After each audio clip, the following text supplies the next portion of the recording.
مامو کانجن سے اسامہ زبیر کے مطابق تحریک منہاج القرآن پاکستان عوامی تحریک اور پریس کلب مامو کانجن کے عہدیداران اور ارکان نے ایوان صحافت ڈہر کی سندھ کے سرپرست روزنامہ حقیقت اور حقیقت نیوز ایچ ڈی چینل کے چیف ایگزیکٹو وزیر احمد مہر پر ہونے والے قاتلانہ حملے کی شدید مذمت کی ہے۔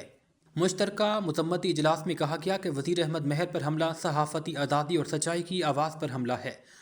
انہوں نے کہا کہ اس طرح کی اوچھی ہتھ کنڈوں سے آزادی صحافت کو نہیں دبایا جا سکتا۔ انہوں نے کہا کہ ہم وزیر احمد مہر پر ہونے والے قاتلانہ حملے کی پرزور مذمت کرتے ہیں اور مطالبہ کرتے ہیں کہ پولیس فوری کارروائی کرتے ہوئے ملزمان کو کیفر کردار تک پہنچائے۔ اجلاس میں صدر پریس کلب محمد زبیر شیخ نے خطاب میں کہا، صحافیوں کی حفاظت ہر شہری اور ریاست کی ذمہ داری ہے۔ ہم کسی بھی طرح کی دھمکیوں یا حملوں کے سامنے خاموش نہیں رہیں گے۔ اس موقع پر صدر پریس کلب نے وزیر احمد مہر پر حملے کی قرارداد مذمت پیش کی، جس کی تمام شرکاء نے تائید کی۔ حکومت سندھ اور متعلقہ ڈی پی او سے فوری کارروائی کا مطالبہ کیا ہے۔